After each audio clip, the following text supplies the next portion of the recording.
Hey, everybody. Hello. Is that how you usually talk? I feel like you're talking kind of weird. Listen. I'm having a bad hair day. I don't know what to tell you. Apparently. What is happening, everybody? It's Sunday Live Haul. Woohoo! Yeah! Yeah! Yeah! Why are you suddenly headbutting me? How do I make this thing's eyes roll? So, all I know is Britt found these dolls and he got these and he claims that they look like us. And I'm going to be perfectly honest here. I have no idea what he's talking about because I would never look so ridiculous. I'm really not sure what he means. Okay, Vikki tried to make her hair like really. She tried to really poof it out. I just look like I didn't comb my hair today. Well, it's kind of like what this looks like. A little bit. Get my popped collar. I'm trying to pop my collar. Listen. I'm a little sad that I don't have a hat that looks exactly like this, though. It was close. This is a pretty sweet jacket you got. That's the nice thing about being a reseller is that clothing, especially, is that when you need something to dress up in, you just go look in your inventory. But this wasn't actually in your inventory. I have shoulder pads going on, guys. You do. I personally baby pops. What the heck was that? I was gonna go into some salt and pepper there. I think it's a little bit more TLC than salt and pepper, but whatevs. Listen, that was a Push It lyric, so you can shut your face. Anyway, what's happening, guys? It's Sunday, Sunday Live Haul. I cannot do the rest. I can't do the rest of the show with my hair sticking up like this. Sorry, guys. I gotta take this jacket off because otherwise I'm gonna be like a bazillion degrees. Anyway, these are so I guess Britt bought a whole he bought like a whole lot of Barbie stuff and somehow ended up with Katy and Vikki dolls. Yeah, I don't know what's going on with these guys, but apparently they are us in the 90s. I feel like this is our first fan art. Right? You know how famous people have people that draw pictures and make things and collages and shit? This is our first fan art. Yeah, we're pretty famous. I'm very excited. Yeah. You know, come on. I mean, we've got tens of people watching us on a regular basis. So anyway, what's happening, everybody? It is Sunday Live Haul. We are back. We're back. We were in LA last weekend. First we were in San Diego for a couple days, then we were in LA. So on Sunday we were actually in LA. We went to the Melrose I think it's called the Melrose Trading Post, but it's basically a big flea market. Yep. It's done at like a school, right? Yeah, it's done at like a high school or something like that. It's for those of you that have been there, I'm sure we have some friends that watch that are from the LA area. It's really, really nice. And what I liked about it is that it's real vendors. And what I mean by that is that it was not the cheap multiples crap from China that you find at a lot of the flea markets where it's just, somebody selling a bunch of 25-cent items. Well, the one that we have here, I feel like a lot of the booths are basically Amazon returns and it's all that kind of stuff. But this was like lots of vintage booths, like for streetwear stuff that I like. Yep.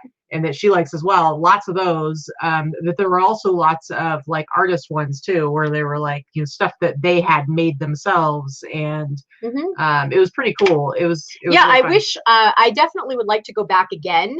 I think our biggest issue with it was that it was bleeping hot last weekend. So I've got to say it was like 35 or 40% humidity and like 95 degrees. So for whatever reason, this is the second time we were in the LA area on the exact same weekend, and it was exactly the same weather last year. It was 1,000,000 degrees and 1,000,000% humidity, where we all had not to mention you have to wear masks, even though it's outside, the masks are required. It is California. And you are interacting with a lot of people, so I understand it. But it was hot. It was hot as hell. It was pretty hot. Hot as hell. But it was a lot of fun. So we did that on Sunday, and we met up with Deb and Mel. Bradley. They came and hung out with us at the flea market there, and that was really fun. And then we went and had some Mexican food after that. So it was really cool to get to hang out with them. And then on Monday, we had the two of us had an appointment at Torium, where we were able to buy a ridiculous amount. I think between the two of us, we ended up with a couple hundred pieces, over 200 over pieces. 200 pieces. And so we did that. And then Deb actually came there as well because she has an account there. You have to, there's a whole process you have to go through to be able to shop there because it's not open to the public. You have to have a business and you have to submit your paperwork. And then there's a minimum buy that you have to do. I think for one person it's $500. And then because we both went together, it was, our minimum was actually $1,000. So you go in, you have to pay upfront the minimum because you can't just go in and be like, man, there's nothing I really want here. I'm just only going to spend $50. It doesn't work that way. It's not a retail space. Yeah. But the nice thing about it is because it's a business and you submit all your paperwork and everything, because it's for businesses to buy for their businesses, it's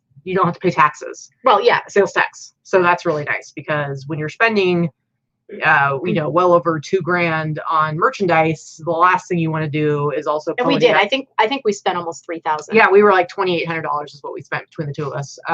But if we had to pay sales tax on that, it would have been like what, $250 to $300 almost. Well, in California, yeah. Additional. So. Yeah, so that was, and then talk about hot. Okay, so this is inside a warehouse that has some swamp coolers, no air conditioning, very minimal air circulation. Yeah.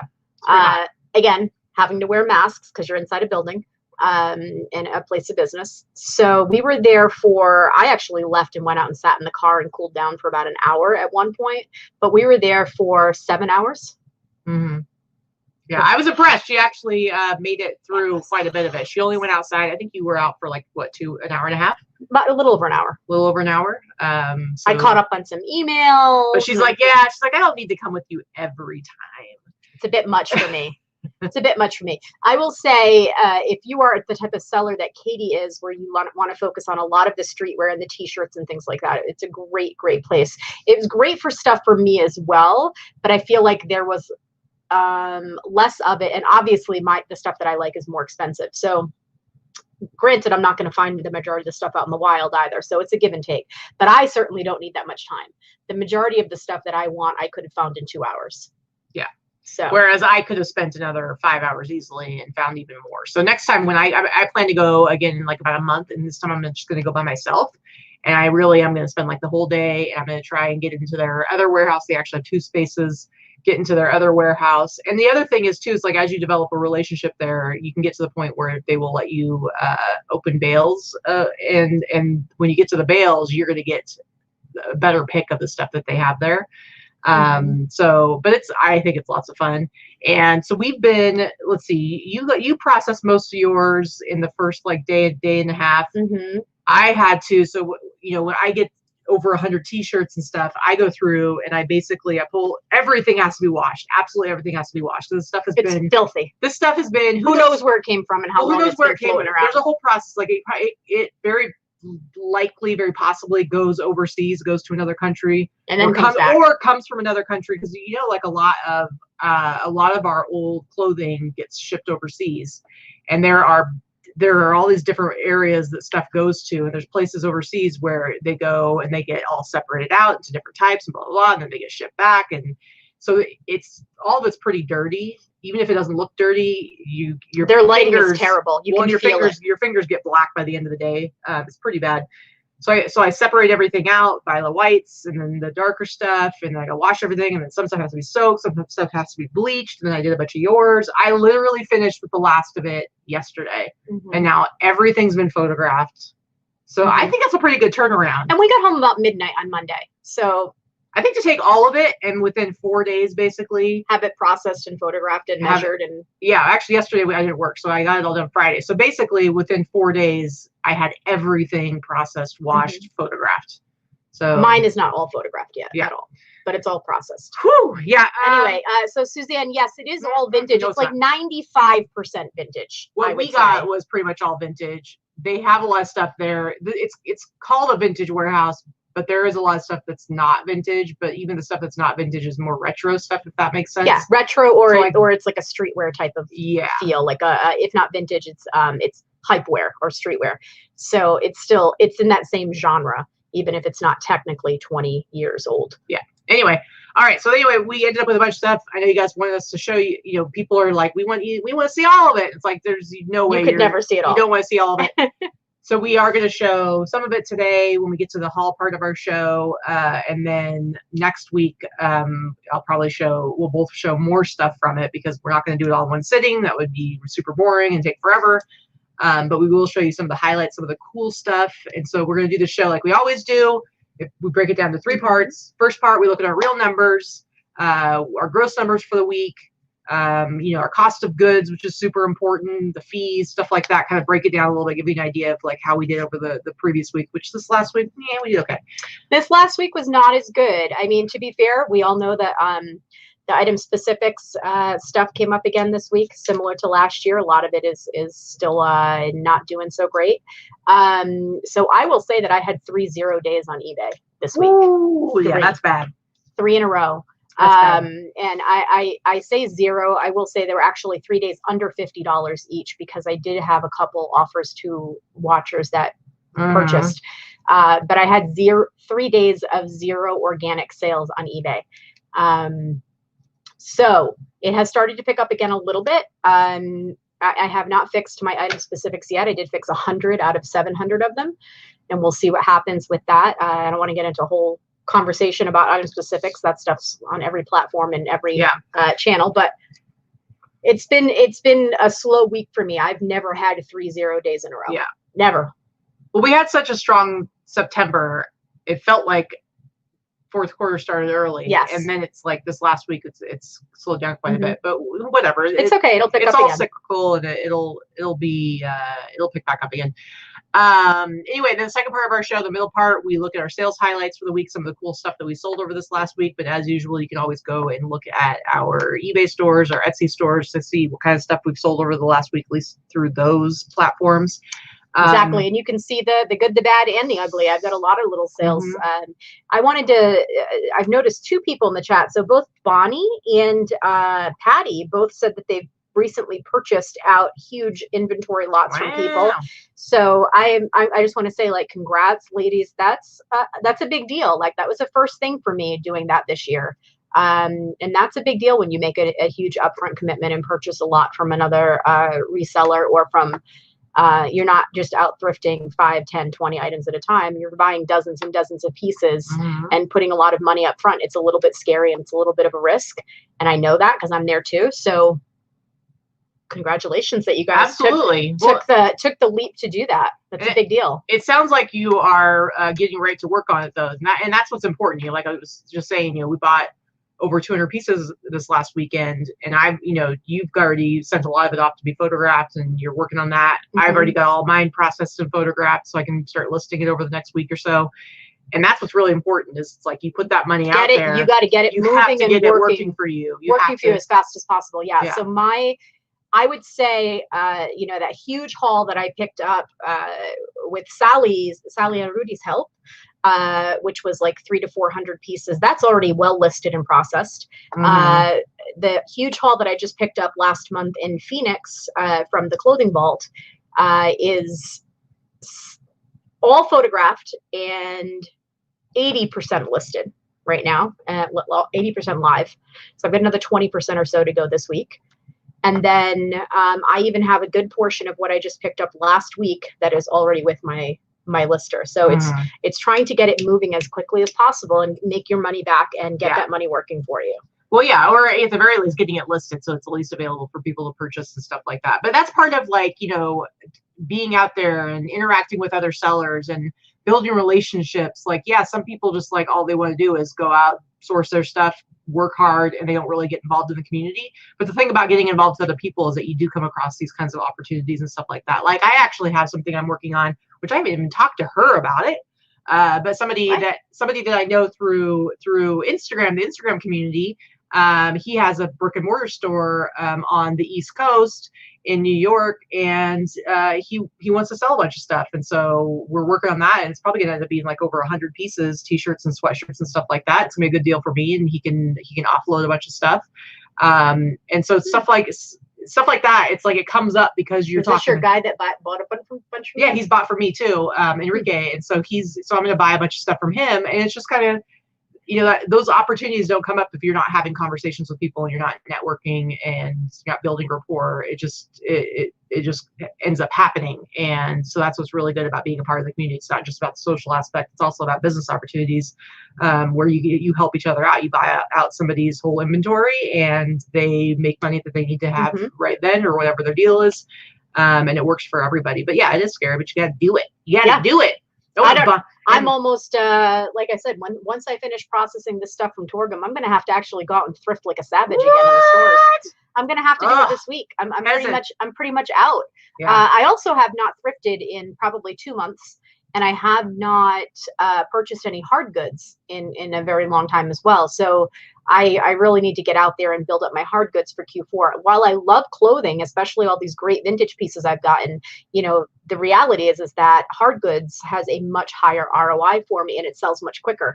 Not it, but they sell much quicker in general. So I definitely have to keep looking. Yeah. I have to keep, you know, we gave up right now. Our formal living room is full of racks. Yeah. And I hate it. It's actually the dining room area.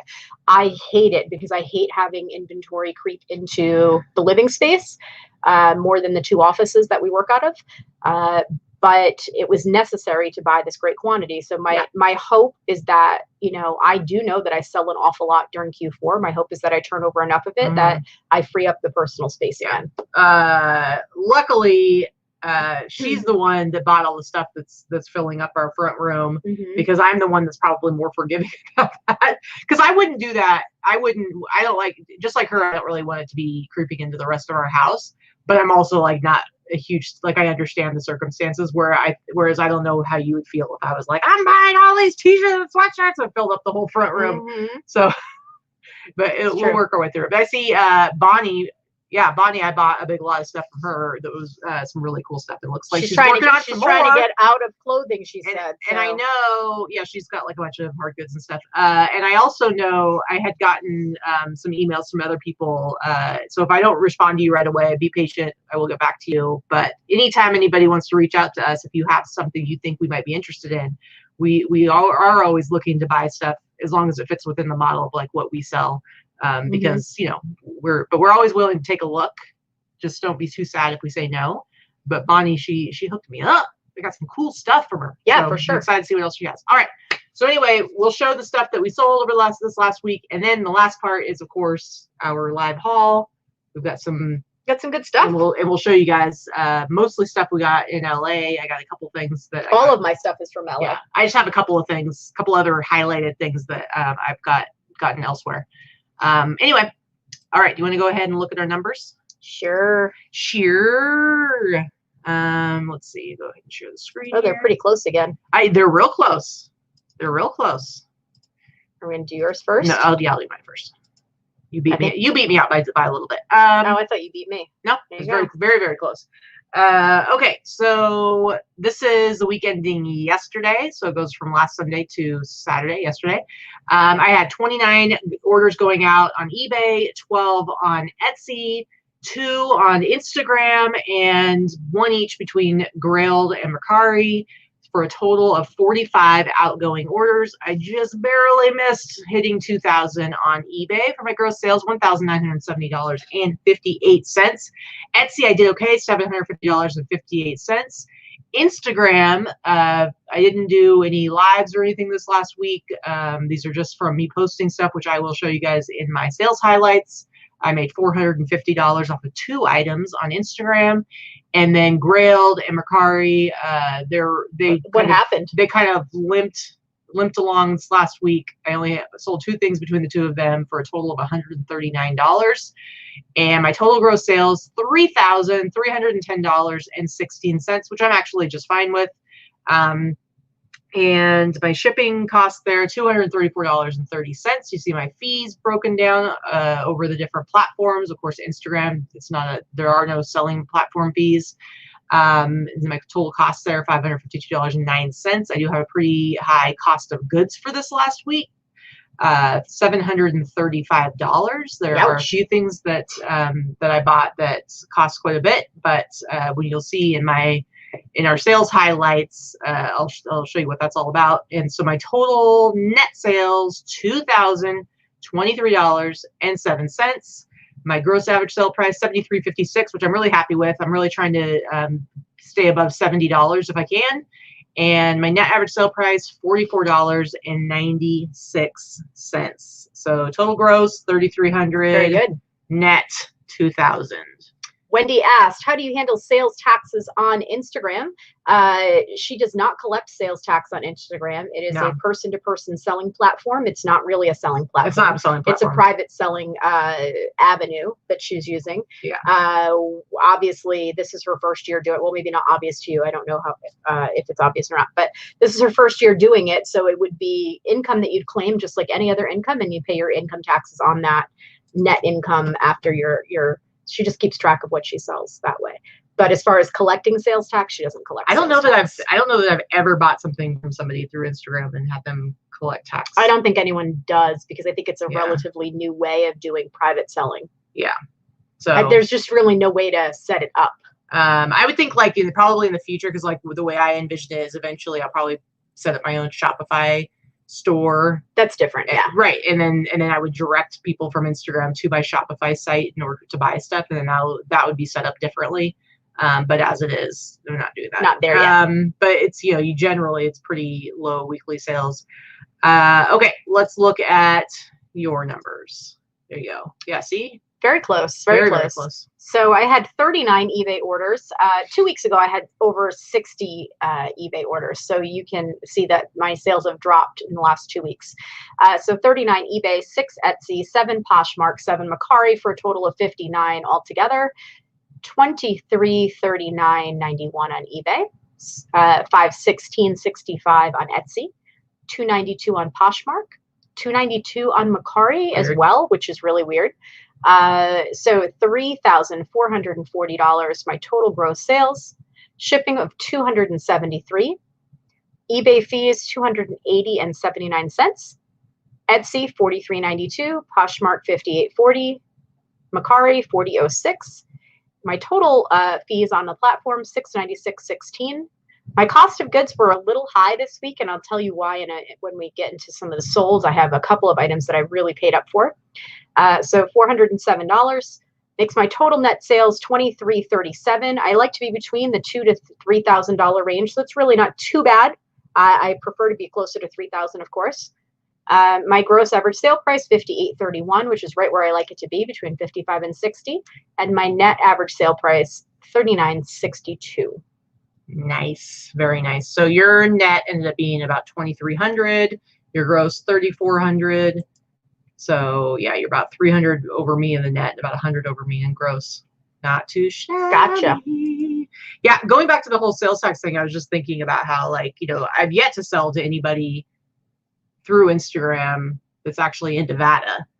And I'm certainly not set up as a small business owner to collect and remit taxes for other states. That's true. So if you think about how it was before eBay started doing it for us, you didn't collect sales taxes for people who were buying from you in California. You just didn't. They just didn't have to pay it.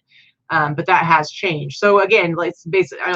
I think once Instagram becomes an actual selling platform, which it will, I mean, it's only a matter of time, then they'll probably be doing the same as all the other platforms and collecting sales tax and having a payment processing system. Right. And so somebody asked, where is it? How do you take payments? B says, how do you take payments on Instagram?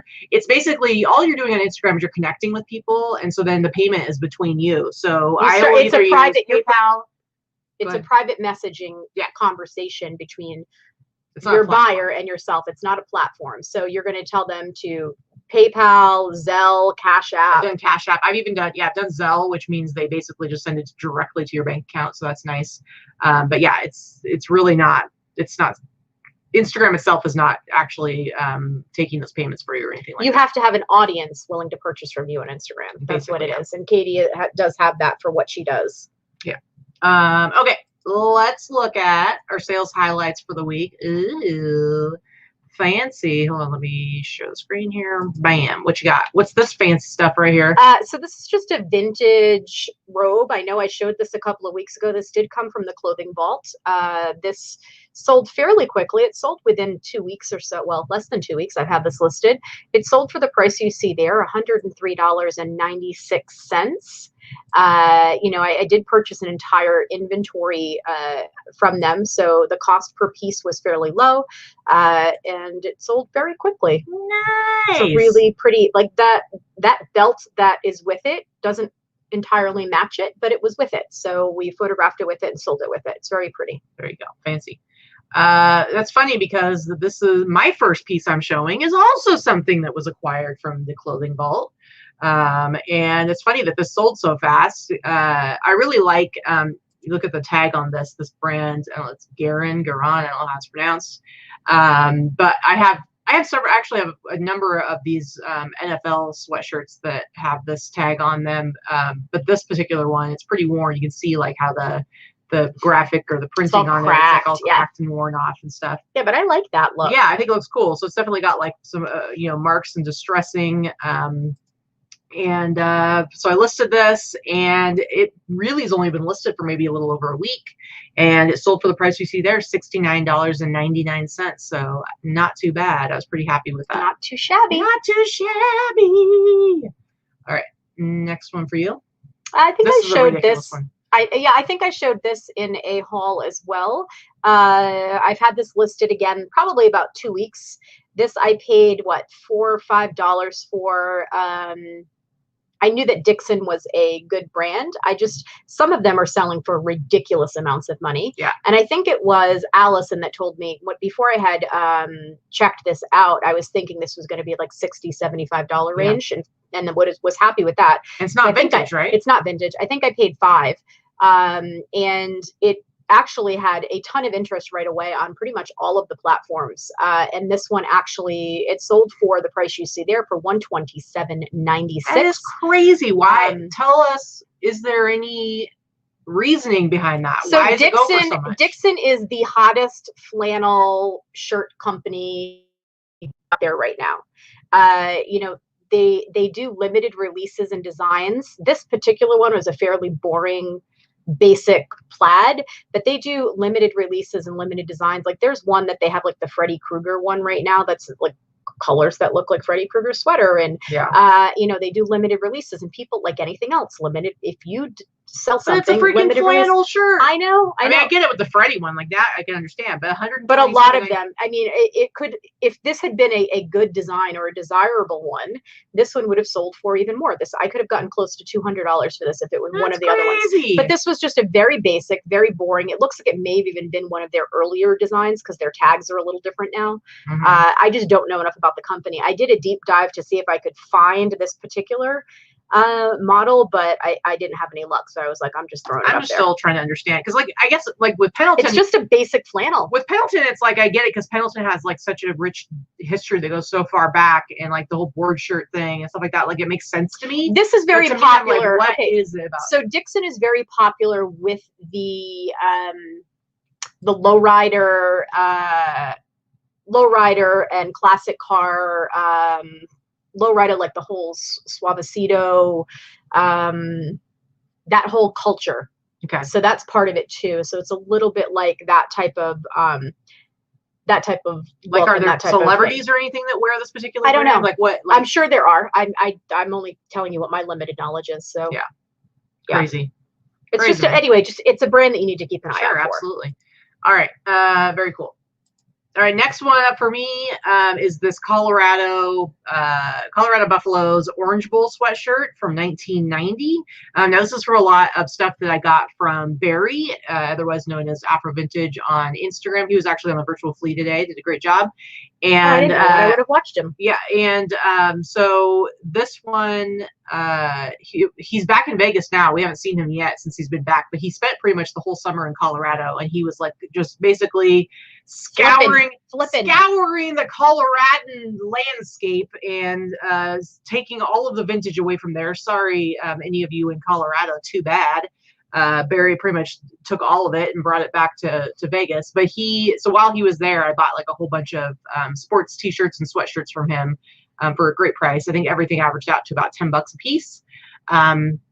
I did not sell this for what you see there. I sent a bunch of, because eBay was going so slow this week, I sent a bunch of offers to buyers over a few days. And this is one I sold for $75. But again, I paid $10 for it, sold it for $75.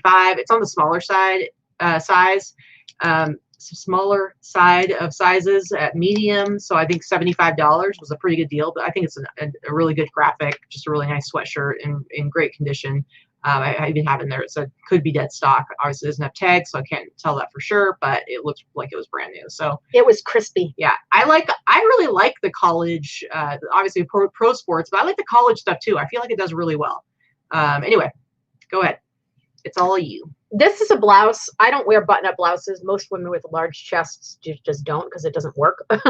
But if this were my size, I probably would have kept it. I think it's beautiful. And of course it's peacocks, and I love peacocks. But anyway, I picked this up at a private purchase at a woman's home where I actually picked up like 15 items and a couple of designer bags. So I would say I paid an average price. Most of it was for the bags. I would say I probably paid on average about $10 for this item. It was listed for 2 days and it sold. Maybe I could have asked for more, but this actually sold for higher than the last several of this particular design sold for.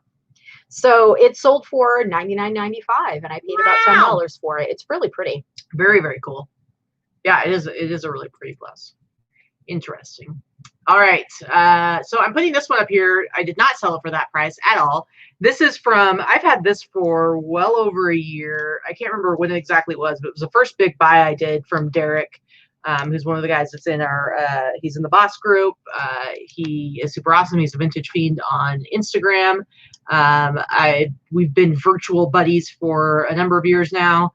And I bought a whole bunch of stuff from him, including a few Tommy jackets. And it's time that I bought them from him. They were already like definitely going out as far as being as popular. But I got a really good deal. I think I probably Tommy for your mommy is not so interesting within the whole buy that I did. Maybe I paid like $20 for this jacket, so it was a good buy. But I've had it for freaking ever, and I've sent out offers so many times. And people don't want the Tommy shit. I still have it. And this is one that's like having like a big graphic on the back of it like this. Like back in the day, this would have gone for a few $100 at least. I ended up taking an offer for $85. So I'm like, good riddance. Get out of here, Tommy for your mommy. Go back to your mommy. But the nice thing is, it went international. So I got 85. Money. Well, I definitely made money, but made a little money on shipping. Yeah, so probably it's more like selling it for like $100. But man, it took forever. I still have with most Tommy stuff. Yeah, anymore. I won't buy Tommy anymore at all. I think I probably have 4 or 5 items still, and I have a jacket similar to that.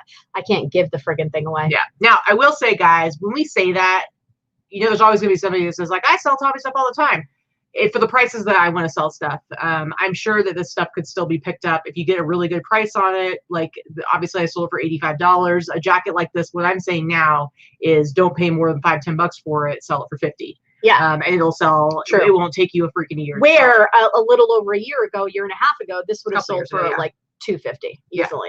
So yeah. So when we say that, we're talking about for our sales models, which we both buy and sell at higher price points. So for us, I'm not going to bother with it if it's going to take forever, and I'm only going to be able to sell for a little bit. All right. Next one for you. This one I sat on for quite a while. Speaking of your little rap earlier, a little salt and pepper TLC, that's what this jacket reminds me of. This is so super 90s, right? Yeah.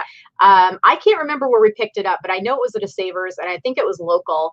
And I think I paid around $10 for it. I know I wouldn't have paid more than $10. It sat for a while. I had some real lowball offers on it, and I really stuck to my guns on pricing because I think this is such a cool jacket. Like, it's, first of all, it's like it fits every size. I think I had small, medium, large, extra large in the title because it's just this big, huge, baggy, oversized. Well, who knows what size it's supposed to be, because it's supposed to be oversized. So it's supposed to be big and oversized, and this just screams 90s at me. This just screams 90s. And Texas. Yeah, not well, New York too. Yeah. So it's just, I just love this jacket. If this were my style, I would wear this. Like, it's just, I don't really pull off that streetwear style, but if I did, I would be rocking this jacket. I loved it. Yeah, this is very salt and pepper. Very salt and pepper. So it sold for the price you see there, $105.26. Like I said, I think I spent around $10 on it, maybe 15. I might have gone as high as 15, and I've been sitting on it for over a year. Yeah. But I was very happy with the price. Yeah, nice. Very cool. All right, next up for me is this awesome Goodfellas tank top. So I got this from, I had bought like a bunch of movie t-shirts and stuff from a guy, and this was in there. I was disappointed that it was a tank top, obviously, because tank tops are going to be harder to sell than t-shirts. But I actually didn't have this for all that long. It's only been listed maybe for a few weeks to a month, and I've sent out multiple offers to buyers, pricing it at $75 with no takers, and then somebody bought it for $97.99. From the big lot, the handful of lots I bought from this guy, this averaged out to costing about $20. So I paid $20, sold it for $97.99, which again is really good for a tank top, considering it's just a title. There's no graphic. It's just the title T-shirt, tank top. So to sell it for $100, I'm really, really happy with it. Super cool. That's a good price on that. Yeah, and it's a good movie. It is a good movie. It's one of my favorites. This one didn't take very long to sell at all. I picked this up from Leah at Gracie's Vintage when we were in Kingman last time. So 5 weeks ago or so, 5 or 6 weeks ago, I did pay, I think, $18 or $20 for this. I did pay up for it. I thought it was going to sell closer to Christmas, but it actually sold pretty quickly. I had several lowball offers. I had one guy who must have sent me 10 messages bugging me. I own over 500 Rain Spooner shirts. You're never going to get this price for it. I'm going to pay you $40, blah, blah, blah, blah. And I was like, okay, buddy. You know, those are the people that I want to go and send this to and be like, listen, it's sold. But you know what? I bet you he went and looked. You know, if he was that weird about sending it, he'll go look on his own and he'll see it sold for. It had a couple of really good things going for it. First of all, it was the Christmas Rain Spooner. Mm-hmm. Had this had Santa Claus or Disney Christmas, that's like the trifecta. What? But this one had a fairly boring print, but it had a nice reverse print. It's a 2XL, and it was dead stock as far as I could tell. Nice. It was very, very crispy. So reverse print, Tommy wants to know what that means. So reverse print means that it's got that faded print on the outside.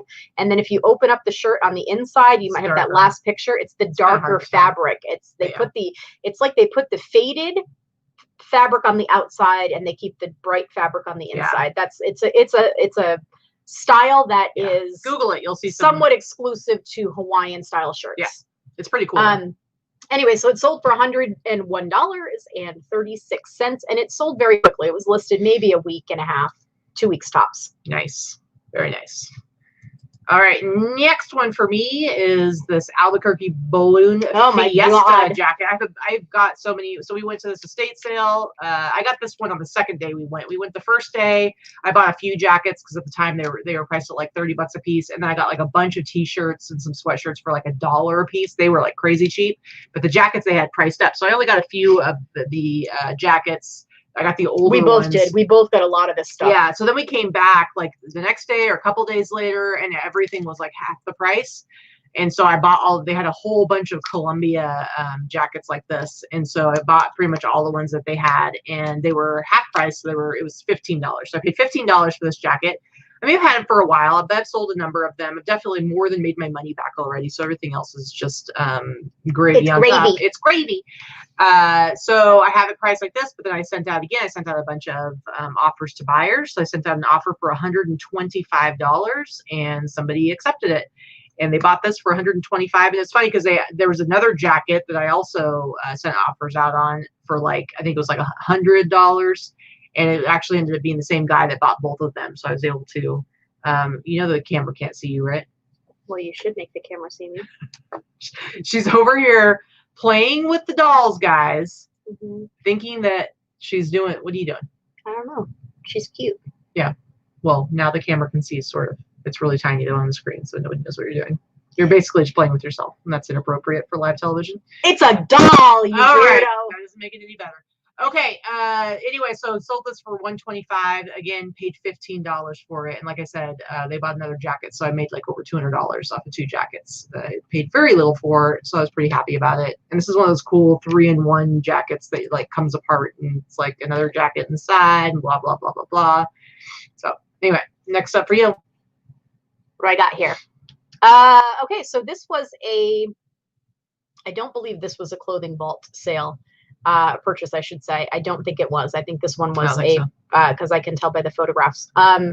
This was one that I must have picked up at a thrift store, but I love the I love vintage Letterman jackets, and they always sell very well. This was listed around the same time, but I don't believe it came from that lot. If it did, I apologize. I could be wrong, but I don't think so. I did get a few from that.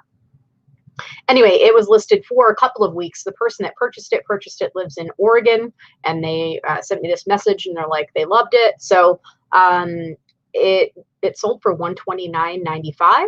Did you not put anywhere in it that it's Oregon State University? I didn't, because I don't think I knew that it was Oregon State University. Oh, well, so that's why they bought it in Oregon. This is a Beavers, Oregon State Beavers colors jacket, and that's why it went to Oregon. Okay. There you go. I probably would have put that. I didn't know that, and I didn't list it, so.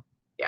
All right, cool. Well, you sold it for a good price, and yeah, that's the first school I went to, and then managed about a year before I dropped out because I was too young and stupid. All right. Next one for me is this Arizona American Italian Club satin bomber jacket. I think you got this from Gracie's. I did not. No? No. I don't remember. It was like this place we went to in it was the not Phoenix, but what's the other place we went? The trip we went to just before everything all shut down.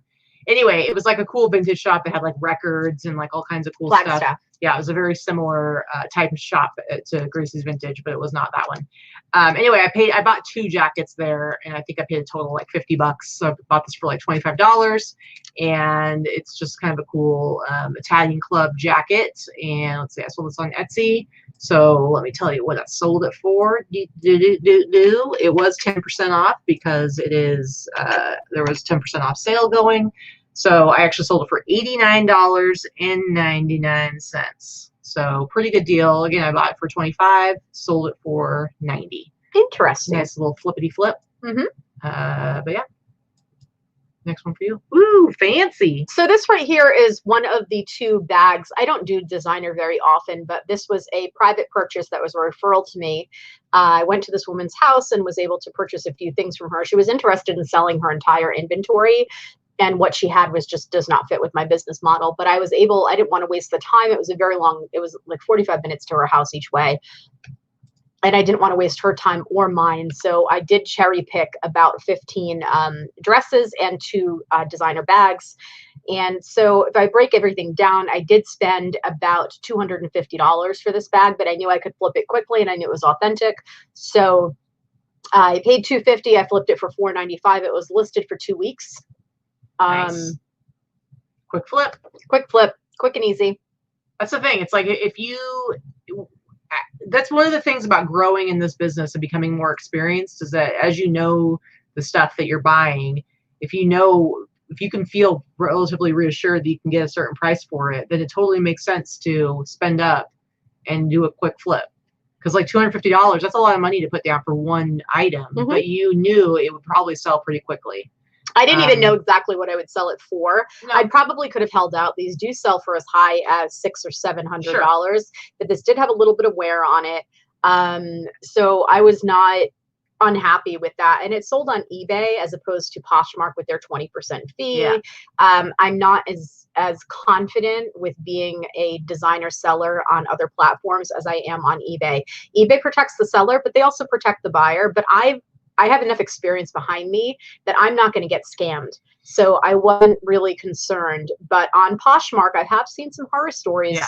And I'm not as confident with their customer service. So honestly, even though I did cross-post it, I was very happy that it sold on eBay. Yeah, for sure. I am much more confident with a designer product sale on eBay than I am on another platform. Yep. But yeah, it really pays off. Like if you're gonna pay up and you're gonna put that capital out there, it makes sense for you to try to flip it as quickly as possible so you get that money back plus whatever you make on it. Yeah. You don't want to be sitting on a bunch of stuff that you're spending hundreds of dollars on per piece. So very good flip right there. Mm-hmm. All right, next one for me is this awesome Phantom t-shirt, Billy Zane, the 1996 kind of a flop superhero movie, but with Billy Zane on, it's got this great graphic on the back, and the front looks like this. This is what the kids call a mullet. It's got the little front hit, and then like the nice big back graphic. They do prefer to having it on the front. So just for you guys out there, if you find t-shirts like having a big graphic on the front generally makes it more desirable as opposed to having it on the back, but you can still make money with it. And so I actually did sell this to a guy in Australia. He wanted to know if I could work with him on the price. And so I told him what I could sell it to him for, and he agreed. And so let's see, I'll show you. It's going to be like a weird amount because I had to like reprice it so that 10% off would be what I was going to sell it to him for. So it actually sold for basically $110. So I priced it at $122.20. I think I had it up at $150. Nice. Sold for $110. It's going to Australia, which means he paid the shipping on it as well.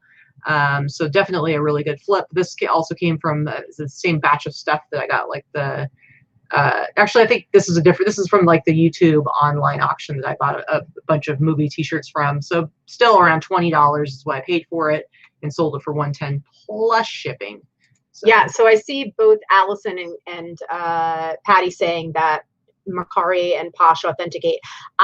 I already knew it was authentic, so I didn't need to have it authenticated. I was more concerned with being scammed by a buyer, and I don't say that lightly, but things like that do happen.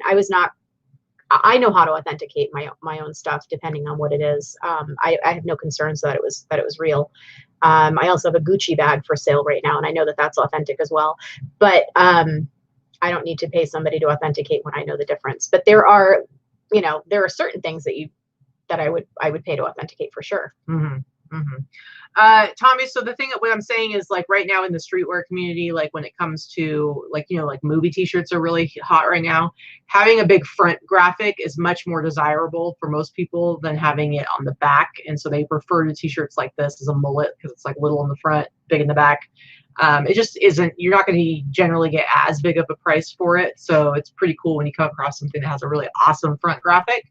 But that doesn't mean I don't pick stuff up that has, if it's on the back. It's just, I get more excited when it's on the front. Get some thumbs up here, guys. As Kara said, we've got about 175 people watching. 178 of you. Okay, so let's go on to your next one, which is this one. Man, am I the only one that's getting 900 texts a day from like Put your phone away. Put your phone away. The political texts are the new here's your car extended warranty texts. Yeah. I'm telling you. Yeah. But you know what? It can be really cathartic because you can, if you want, you can send back text messages like cursing them out. And that's really fun, regardless of who it's from. I've gotten them from both parties. Yeah, that's what I'm saying. All right, tell us about this. Tell us about your cardigan here. Okay, so this cardigan, I honestly don't remember where I picked this up. I'm sure it was from a thrift store, and I'm sure I did not pay very much for it. But I don't remember where it came from. I'm getting to the point where I used to remember where everything came from, and I just don't remember. I would not have paid more than $10 or so for it, though. So it hasn't been listed very long, maybe a couple of weeks. And it sold on Etsy. Okay, and it sold for some reason those big buttons make it look like it's a doll-sized sweatshirt or cardigan. Yeah, no, yeah. It's a grandpa sweater. It was very much a Mr. Rogers type sweater. It sold for $129.95. It actually went international, and it sold and went to France. So I made a little bit of money on the shipping as well. Mm-hmm. Interesting. All right. Next one for me, not too exciting, but this was from another one from the YouTube auction that I got a bunch of shirts from. I got some really cool heart t-shirts, but this one was, I would say, that was the least exciting because it's just kind of like an iron-on, glittery iron-on one as opposed to like a picture of the band or specific. It was cute though. It is cute, but it's it's just not as exciting. But it sold on Etsy. This one is, based on the tag, this is like an early 80s. It doesn't even have like, it has an RN number, but it doesn't even have like branding on it or anything like that. And let's see what I sold it for. It was 10% off, so I sold it for $62.99. Again, I paid basically like $20 for this. I wouldn't have necessarily bought this t-shirt for $20, but because I bought a whole lot and a lot of the other stuff was much more valuable, it averaged out to costing about $20. But still, 20 into $62.99 is not bad. Not too shabby. Not too shabby. All right, next one for you. Okay, so this one actually did come from the clothing vault. If the ladies are still watching, you can see I did steal some of your photos on some of these things on the old listings. Listen, this just goes to show you a little plug for List Perfectly. Their SEO is so good and so strong that old listings that no longer exist are still out there in the ether on Google, and very easy to find if you're using the right keywords. Yeah. Sure. So I had this listed for about a week and a half. It does measure as a large, but it's a small large. It's a very fitted large. So this type of Hawaiian shirt, the bigger the better. And unfortunately, people were a lot smaller in the 50s, 60s, and 70s. So even though those are the more desirable Hawaiian shirt decades, they tend to be smaller shirts. So they're harder to sell, and they do sit a little bit longer. So I was surprised it sold as fast as it did. It's a great shirt. It was a nice, great graphic and bark cloth. I like the color. It's a real cool color. Yeah. So a guy asked me to double check measurements for him, and he's like, "That's right." He goes, "It's going to be my goal shirt." So apparently men buy goal clothing for their skinnier selves too. Well, when they want to have cool Hawaiian, vintage Hawaiian shirts. So it sold for $129.95, and it went to Beverly Hills. It went to a Beverly Hills salon. So I guess the guy must work at the salon that wanted it. I love it. I like those old bark cloth Hawaiian shirts. Yeah, me too. Really cool. All right, and you can tell, for those of you if you don't know what bark cloth is, you can tell even just from this photograph. You can kind of see the texture. Bark cloth is cotton. Look at this. Basically, it's a texturized cotton. It feels a little heavier. It's a little thicker, and it's rough. It's rough to the feel. But look at these ridges. You can really see in this picture. You can see the texture right on the material. So yeah, look, that's really close right there. But you can see it, that texture. So usually, like, once you kind of get more familiar with bark cloth, you can see it without even touching it. You can tell. And you probably, and again, on vintage clothing, you don't always have tags that tell you what the content is. Bark cloth is cotton. That's what it is. But it's a way that it's texturized and made. Yeah. And even if this didn't have a tag, you'd still be able to sell it for probably $100, don't you think? So that's the great thing about bark cloth. It's like, doesn't really matter what the brand is. Okay. My last two things I'll be showing you guys are the ones I sold on Instagram. Both of these t-shirts are ones that I bought watching the virtual fleet. So, that's the great thing about, right now, because of the whole pandemic thing, and the whole, it's really ramped up sellers' use of live auctions. And so the cool thing about that is, it really depends on who's watching at that time. So sometimes you can get really good deals on stuff that, you can sell and flip for later. And so this is like one of those. I was bidding on it, and I got the top bid at $95. I knew it was, I don't really know a whole lot about this particular, it wasn't a ride, it was like an event.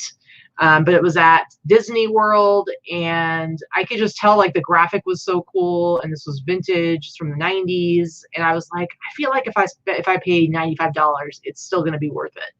And so I paid $95. I got it. He sent it priority. It literally took 10 days to get to me. Ridiculous, USPS. But I immediately got it, took pictures of it, put it up on my Instagram, and it took about 3 days, I think, and I sold it for $200. So 95 into 200. So I definitely paid up in a couple of days with no fees. With no fees. I doubled my money. But again, I wouldn't want to do this with something if it was going to sit and take a year. I don't want to spend up like that on something that's going to take a year. So you really kind of have to know your stuff and know if something is going to be worth doing that with and if it will be a quick flip. So making 200 out of a 95, really, really good. Didn't have to wait a year for it to happen. Yeah. So and it's just, look at that graphic. It's just a cool shirt. It's a cool graphic. It's really, really cool. And Disney's really super hot right now. All right. Okay, so this is a something I purchased from a private buy. It averaged out to be, I believe, $3 an item. So I paid about $3 for this. I've had it for quite a bit now, 9 months, 10 months, maybe more. I think I bought it just in the beginning of this year. And it's sold on Etsy. It's yes, it's Giorgio Armani. Yes, it's a beautiful wool item, but it is a bit dated and not necessarily dated in that very good way. Yeah. That's like an 80s, late 80s, it's probably 90s actually. This is probably a 90s item. And it's just, it's, solid. It's nothing fantastic, even though it's designer. So it did take a while to sell, but I didn't have much money invested in it. So it sold for $129.95. Yeah, it must be my price point. $129.95, and this actually went to France as well. So I had two items that sold on Etsy this week. Both went to France. Two different buyers. For some reason, France is liking my Etsy shop this week. I have a new friend, I guess I could say, that I've been messaging with that's in Switzerland. That is a vintage seller herself, and she's been asking me a lot of tips and tricks. If List Perfectly happens to still be watching, just so you know, ladies, she is desperately wanting List Perfectly in Switzerland. Canadians too. Do they have it? No, not yet. So she's very much wishes she had it. She sells on Etsy, wants to get more on eBay, and was asking me a lot of tips and questions. So good luck. I hope she's doing well. Yeah. So Patty asked a question: how do I list a fur coat when you don't know what fur it is? There are no labels at all in it. Very infrequently are you going to find a label telling you what type of fur anything is. You just have to learn. There's a lot of different websites that will teach you by photo what type of fur you have. And that's really what you're going to have to do. The other thing that I would suggest that you do is if you have a furrier near you. Oh, a furrier. If you happen to have there are some places that have, that sell furs exclusively. Go in and look and see what they sell. After a while, you're going to be able to tell, like, I can spot mink in any way, shape, or form. I can spot a beaver coat. I know rabbit. I know raccoon. There are certain furs that you're just going to know right off the bat. There are a few that you may not know, depending on how they're treated, how they're dyed, and whether they're shorn or not. That type of stuff gets a little bit more intricate, but you're very rarely going to find a coat that has a label on it. In the 80s, they were big on labeling fur coats. So you'll find it in a coat from the 80s, a lot of, especially like fox coats. Fox is very often labeled, but you may have a tough time finding it, unfortunately. Yeah. All right, we're almost done. I got my last thing here. Let's wrap it up. So here's the other item that I bought on the Virtual Flea, The City of Lost Children. I love this movie. This is actually a favorite movie of mine. I love the director, and it's just a really, you just don't see, it's one of those more obscure foreign films that you're not going to see a lot of like t-shirts out there like you do some other stuff. So I was really excited about it, and it actually wasn't an auction. She had it priced at $120, and I went ahead and bought it for $120. What I'm really excited about is that I don't know if she found this at the rag house or where she got it, but she didn't know the movie. And so she bought it just because the graphic was cool. And so I'm so glad that she got it, because then, I got to have it. So I paid $120 for it. I listed it on Instagram and literally had it sold within 20 minutes for $250. So I paid $120, sold it for $250, like that. So it was a really quick flip, and those were both the two pieces that I had bought recently for, obviously paying up quite a bit. So to have both of them sell so quickly, it just kind of vindicated. It validates like what my abilities and my understanding of like what things are worth and if they're worth really spending money on, because it is risky, you know. It's like we were talking earlier. Sure, nobody knows buying 100%. we were talking earlier about putting out lots of capital to buy big lots of stuff. It's all figure if I gotta have the pop. Yeah, you gotta pop it. I gotta keep it. It all feels a little risky. It feels a little scary. But the more you do that kind of stuff, the more you kind of push outside of your comfort zone, the better you're gonna feel about it. You know, even a year ago, I would not have been like, I'm gonna spend $150 on a t-shirt and turn around and sell it for double. Or, you know, and not even because I didn't know what stuff was worth a year ago. It's really just about pushing myself to do it and realizing like, oh, this is like a really fun way to make us some money, and I get to get some really cool pieces because I'm willing to spend the money on them. So I don't know. It's true. Yep. All right. So do you want to go first? Sure. Well, no, you can go first. You go ahead. All right. I've got a lot of stuff, guys. Oh my goodness. I may not even get through it all, but I tried to bring up some of the better pieces that I picked up at the rag house. It depends on who's watching, but this is a sweatshirt that I picked up there. I think I paid, here's what it was. All sweatshirts and all jackets were $20. All t-shirts were $10, and all dresses and pants were $15 for me. Yeah. So you basically I bought almost I think it was 100 items myself. I think 96 myself. Yeah. And just real quick, you basically get a big double rolling rack, and you fill it up with stuff, and then when you're ready to check out, they have people who price, and they're really fast. They like separate it all out, and they'll be like, okay, all this $10 a piece, all of this 15, all of this 20. Right. And then they add it up. Yeah. So this is a really cool Super Mario sweatshirt. It's a hoodie. It's in great shape. Again, I paid $20. I honestly haven't done any research. I couldn't tell you what I'm going to sell it for, but I know it's not going to be less than 60. Yeah. I don't even know that it might even sell for more. I haven't done any, it's on the Super Mario tag. It's not super vintage, I don't think. No, it's not vintage at all. 2009. So this game is from like the original Super Nintendo, not Super Nintendo, regular Nintendo. So it's 2009, but I think it's a cool graphic, and that type of stuff is pretty popular. So I bought that one on instinct. This is one, man, this thing was filthy. But you know, the Looney Tunes stuff is pretty hot right now. And this is a very heavyweight, thermal lined hoodie sweatshirt. It's in great shape. It's got that big graphic on the front, but then it also has a little one, a smaller hit on the back. Smaller, I guess, reverse mullet. Reverse mullet. But it is a 2XL. Again, I don't think this one is vintage. And paid $20. I really don't know what I'm going to sell this for. Probably $75, maybe a little bit more. Again, I haven't really looked up brands. I haven't even looked up comps on these. Like, these two were pretty much vintage, and they're a little bit out of my wheelhouse. It's not something I would normally have picked up. I just thought they were good sweatshirts. One thing I do pick up every time I see them, and I know that I've talked about it before, and you know, if Crystal happens to be watching, I know she generally watches after if she's not watching live. She knows because she does all of my photographs for clothing, but I will pick up vintage long denim skirts and vintage denim jumpers and dresses all day long. You know, I will spend up to $10 to $15 on them, and I did spend $15 at this place for them, so it's a little bit higher than my comfort zone. But this type of modest clothing, these big long, and this is vintage. This one is Gloria Vanderbilt, made in the USA. So this is probably like 80s to 90s, but it's just a long basic denim jumper or denim dress.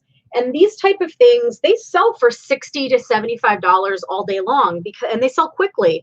I generally will sell, if I have them listed, they're going to sell within a month. So I pick them up almost every time. So when you're looking at like denim dresses, especially right now, denim dresses are hot, and there's something that's classic and they've never gone out of style, and they're going to sell to a wide range of demographic, depending on the style of the dress. You know, somebody could pair a certain dress with a pair of cowboy boots, or they could be, you know, the whole school teacher modest look, or it depends on, you know, tie a flannel shirt around your waist. Yeah. It's a whole look, and they're very easy and basic and easy to accessorize. And I don't care if it's from the 80s, 90s, 2000s, or current, they sell every time. I have 3 in my own closet. Do I wear them? I remember my denim dress days. Shut up. Okay, so this is a vintage fancy. vintage peignoir set that I picked up at the Melrose Flea. It's got these great, it's very Hollywood glam. So this is vintage 60s to 70s. It's nylon, polyester nylon with these marabou feathers all around the collar, the sleeves. It's very long, so it's along the bottom as well. So this is like the robe part. And then it has the little nightie that goes underneath it. I should say little, it's not little, it's long and flowing. And this one has a little bit of damage to the feathers. They're not quite as poofy as one would like, but it's a really cool, it's a very popular color. Like the only color that would be better would be black or pink. I was gonna say pink. These two colors are very, very popular. It's very Hollywood glam. And I paid $20. I expect that I'll sell this for probably around $100 or so. Mm-hmm. If it wasn't so tiny, I would probably keep it. But it's like made for a teeny tiny. Mm-hmm. Mrs. Roper when she's frisky stocking Jack. You're correct. All right, want me to go? I only showed 4 things. Oh, go ahead. I'm gonna do just a couple more and then you can go. Got any flannel over there? Not yet. So I picked up this jacket there at Torbum. It's just, I actually bought about 7 or 8 denim jackets in various degrees of distress, meaning holes and sleeves coming off and totally frayed and completely trashed. And I paid about $20 a piece for them. And that type of look goes sells very well as well too. So they were all from the 80s or 90s, nothing super old, and a couple from the 70s, but they're still going to sell for about $75 a piece when they're totally trashed. This one is one I haven't really done much research on, but this is a 1980s, just a basic Lee denim trucker jacket. This is not one of those destroyed ones. What is on? I don't know if I saw this one. But what it has on the back is this. I haven't even looked it up yet. That sounds naughty. Cinemax Sessions. We all know what we called Cinemax in the 80s, right? Skinemax. What? That was that channel that you always wanted to try to get a glimpse of that your parents had on cable. Or like they had it blocked. They didn't have it on cable. You'd flick back and forth to try to get a boob or something. Like, yes.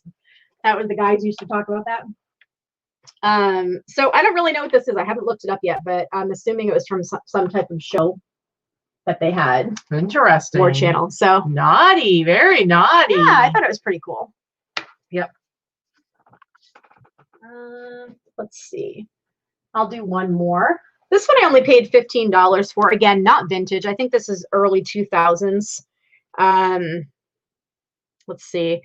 Well assembled using USA components. So late 90s, early 2000s. This is a very so we got some Tupac. It's a big shirt. It's a 2XL. It's on the Pro T or the heavyweight Pro T tag here. It's got some bling on it. Blingity bling bling. So Tupac's got some bling around his neck. We got some bling on his iPod. And then there's some bling. I don't even know. It's kind of blinged out everywhere. What's weird about it is that it has a CD in it. It's all busted Who up. puts a CD in a shirt? I find that very odd. It's sealed. It's sewn in. It's sealed. It's sewn in, and it's broken because who knows what the hell it went through before I got it. But what is happening? I don't know. What? I don't even know. I'm really interested to see how much you sell it for. Yeah. Some of them sell. I mean, there are only a couple, and I think a couple sold for like 35, and then there's one that sold for like 60. I don't even know. Who knows? Who knows? All right. Am I going? Yeah. All right. I'm going to show you these 2 things that I did not get from when we were in California. So first of all, I buy a lot of stuff off of eBay. I'm always looking to see if stuff will pop up. I have different alerts I have set up. And so this one actually was like totally random. And what happened is this guy listed a poster, and for some reason it's like, oh, buy this poster and you get the t-shirt too. So it was a really weird listing. And when I saw what it was, I was like, holy crap, I have to get that. So I ended up getting the poster. It was Johnny Mnemonic, the Keanu Reeves movie. You want to take a minute and you can play with your dolls there? No, I'm good. Go ahead. Very distracting. Anyway, Johnny Mnemonic, it's a sci-fi movie, kind of sci-fi punk, cyberpunk movie from the 90s, the mid 90s. So they were selling the poster, and then you got the t-shirt too. So I paid $70 for this. Now I was really nervous about it because, I've talked before about dry rot. So dead stock t-shirts from the 90s that are 100% cotton, particularly black. I have seen some dry rot in other colors, but it's almost like pretty much mostly black. And something about the chemical, if it never gets washed, it really breaks down the fibers and it just rips like paper. And when you get better at spotting it, you'll find that you can look at a shirt without actually touching it and know that it might be dry rot. And so the pictures, it looked like it might be dry rot. And so I was like, I was 85% sure that I was going to get it and be disappointed. Like I was like, really pretty sure about it. So I got it. Guess what, guys? Not dry rot at all. So speaking of a nice big front graphic, it's an amazing size. It's on an all sport tag. It is size XL and it is dead stock. And it's got that nice big front graphic of Keanu Reeves right there. And then on the back of it, it says Johnny Mnemonic. The other thing is the guy completely horribly misspelled and butchered the name of the movie. In the title? Yes, in the title. So it was not spelled right anywhere in there. But check it out, guys. This is just a really cool shirt. So I was super excited about it. It might take me a little while to sell this because I want to sell it for like $300. I've got priced even higher with best offer, but I paid $70. I got the stupid poster that now I don't know what to do with because it's not really worth anything.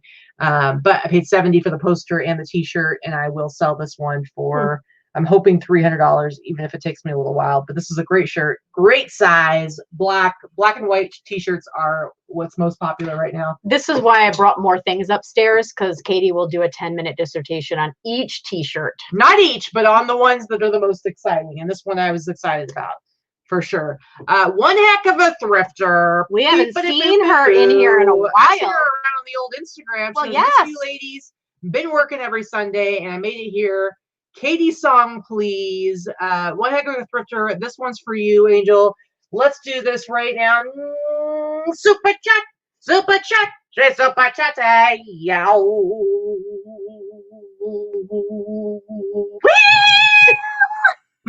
Awful. Awful. You're waiting for it. That was awful. Whatever, man. So I see. Anyway, thank you so much. We really appreciate it. Thanks for popping in. Happy to see you in here. Vasquez Vintage, the girls are in here. I don't know if that's Melissa or Abby or both, but thank you for the compliment on my necklace. This actually was a gift from Robin Yednock Haas. She gave this to me for Christmas a couple of years ago. So the niche lady, Danny, wants to know about t-shirts that are double stitch. Are they valuable as well? This particular one actually is single stitch all around. But I will tell you, there are a lot of vintage, like especially movie t-shirts that are super hot right now. There are a lot of vintage 90s ones that are double stitch that are still worth a lot of money. So it doesn't necessarily take away their value if they are like the legit vintage t-shirts. And also a lot of like early mid 2000s t-shirts are now becoming super popular, even though they're not quite vintage. Yeah, so single stitch, some people really like it, and but it doesn't exclude anything necessarily. All right, the other thing I wanted to show, this is going to get a story and you're going to have to handle it. You want to take a little nappy nap? I'm going to play with my dolls. No, don't play with the dolls, because then you distract me and it makes it not fun to tell my long story. Okay, so we went over to our friend's Dynasty and her boyfriend Adrian's house last night to watch some movies. How'd you like your little movies? Did you like them? Well, Dynasty and I pretty much ignored the movies. Which I knew that was going to happen. Both of them, and chatted through the whole thing, which I knew we were going to do. We did watch Amityville 3D, the movie from the early 80s that has Meg Ryan and Lori Loughlin in it. So that's kind of fun. So this one over here was sitting there with her 3D glasses on, but still on her phone. So luckily she was able to still do stuff on her phone while wearing 3D glasses. Anyway, I just need to correct very quickly. Thrift Raider, this is not a Stacy and Todd doll. This is these are Katy and Vikki dolls. Exclusive. We had them designed and made. These are Katy and Vikki dolls. Anyway, so Adrian, or as Dynasty calls him, Glam Babe, is like me, a huge lover of horror movies and stuff like that. So of course he's showing me all kinds of different stuff that he has in his collection. And then he's like, "Hey, I got a T-shirt that I think you're really gonna get a kick out of. It's a T-shirt I got back in the early 90s when he was like 13 or something like that. And he's like, so he's had it since then, and he hasn't worn it in like a decade, but he wants to show me. And he comes out, and this is what he shows me, guys. And I'm just going to tell you right now, he was not expecting me to react the way I did, because he'd already shown me some other horror t-shirts. But this one, my mouth dropped open. I love this movie. Wes Craven's one of my favorite directors. This is I think this movie is better than any of the Nightmare on Elm Street movies. I just wasn't as crazy of a Freddy Krueger fan. But People Under the Stairs, I love this movie. This thing is worn and faded to hell and back. The back of it says, watch your step. It's got holes in it everywhere. Super, super faded. It once was black, I'm sure. Now it's kind of a gray. Even you like this movie. I do. I like that movie a lot. I actually want to watch it now that we said that. Yep. Maybe we should put that on our movie night. Maybe so. So I immediately was like, I will give you X dollars for it. Pretty high number, because I knew I wanted it real bad. And was he having it? Nope. He was like, as soon as you said you wanted to buy it, he was like, well, I want to put it back in my drawer and look at it for another 10 years. Yeah. He literally hadn't worn it in 10 years, and he was and had no intention of selling it himself, mind you. I just want to say that. Yeah. And so Dynasty, when she heard me, and if he's watching this, Glam Babe. So Dynasty, when she heard me off the amount I offered, she was like, are you crazy? To him, she's like, are you crazy? She's like, you're selling that. And so she starts working on him, and he's like, no. He's like, okay, give me a couple days to think about it. No. And he's like, do you have anything that you would want to trade? Because he really likes the idea of trading for something that like I think is really cool. And I'm like, I don't really have anything. I'm like, I don't collect anything other than movie soundtracks. Otherwise, it's just stuff in my collection or in my inventory. And then all of a sudden, he looks down at my shoes, and he's like, I want your shoes. Now, my shoes are the Shining carpet. That's my shoes I had on. It looks like the Shining carpet. They're really cool shoes, and he has a NFL or a NHL hockey jersey with that pattern on it. The second he said that, I'm like, I'm taking them off right now. You can have them. I'm gonna drive home in my socks. I basically traded away the shoes on my feet and the money that I offered him on top of that to get this t-shirt right here. And it is the most magical thing ever. I don't know how much money it would take for somebody to be able to buy it from me. I put it up on Instagram, but I basically said, you can make offers, but I'm not giving an amount yet because it would take a lot, because I love this movie. This thing is worn to perfection. So good. It smells very perfumey. Can you get it away from my head? I sprayed it with that stuff. Anyway, you can go ahead and go. I only did 2 t-shirts, but those ones had a long story to them. Seriously, 20 minutes for 2 t-shirts, guys. This is what you watch only for those 2 t-shirts. This is why we have 200 people. The rest of them will not get a story like that. Those 2 t-shirts were 200 people watching us. Shut your mouth. They wanted to hear my story. All right, go ahead. Yes, the t-shirt bargaining was whatever. It was Dynasty and I were rolling our eyes, both of us, because she rolls with the best of them. So her and I were rolling our eyeballs at Katy and the boyfriend, aka Glam Babe. Yeah. So this was a purchase from Torgum, vintage Pendleton Western wear, which I like. It's the Pendleton with the pearl snaps with the single yoke back. So this one is in great shape. I paid $15 for this, I believe. And this I'll probably sell for, I don't know, 90 maybe. I like it. 90. I like it. I've got this also from Torgum. So vintage, really great Kelly green, vintage Woolrich. Like a shirt jack, but like got the Mackinac back, but it's not super heavyweight like a Mackinac. It's like a hunting jacket or a field jacket. All of these words I'm going to use in the title because it really could be called any of those things. So I'm not sure what I'm going to list this one for. I haven't done any comps, but I mean, at least 125. Yeah. They had a bunch of amazing vintage wool hunting jackets, and she got a lot of them, but I did buy a handful of them, and I really they have these special rooms that you don't really know how much anything is. It's not their normal prices. Some of it is priced, and it's priced very high, and then depending on how much you purchase, that's how much they're. I didn't want to buy them all because I wasn't willing to pay their very high prices that they had on some things. So I probably had I known they were going to give me the prices they did on those, I probably would have bought a lot more of them. Yeah. So there's a couple more. Got this very heavyweight Pendleton shirt jack in just this perfect, you know, buffalo plaid, vintage, extra large. It's in great shape. Again, this I paid $20 for this. This will probably be a 150 or so. Again, I really nice buffalo plaid. It's a really heavyweight, good size vintage buffalo plaid. I have not actually looked at it. This one, Allison will like this again. So this is their back room where they have some of the prices. Like, I did not want to pay $40 for this, but that's not what I did pay for it. But I wasn't sure what they were going to go for. So vintage Filson. So this is a Filson buffalo plaid wool hunting vest. It is missing the top button, but I don't think that makes that much of a difference, to be honest with you. I think that button could be replaced pretty easily. Yeah, it's a pretty, it's not a super different type of button. It does have a little repair right here that might have been a tear that was, you know, probably from where someone kept their hunting license is my best guess. So this one I will probably sell for also at least $100. Like, it's got the little bullet, I'm not showing right there. It's got the little pockets for like the bullets and shotgun shells. Yeah. So that one's pretty cool. I don't know exactly what I'm going to sell that for. Again, I haven't done any research. Sorry, guys. So some things I'm like, I know what I'm going to sell it for. Other things I'm like, I'm pulling a number out of my butt and just guessing. Yeah. So this is another one that I purchased. This is vintage.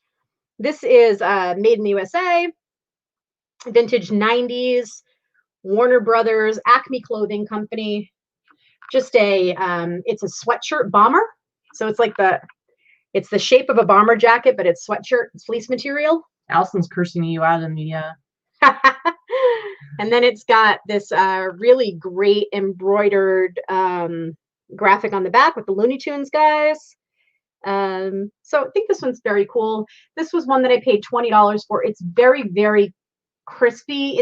It could be dead stock. I'm not washing it because I'm not sure if it is or not, and I don't want it to run.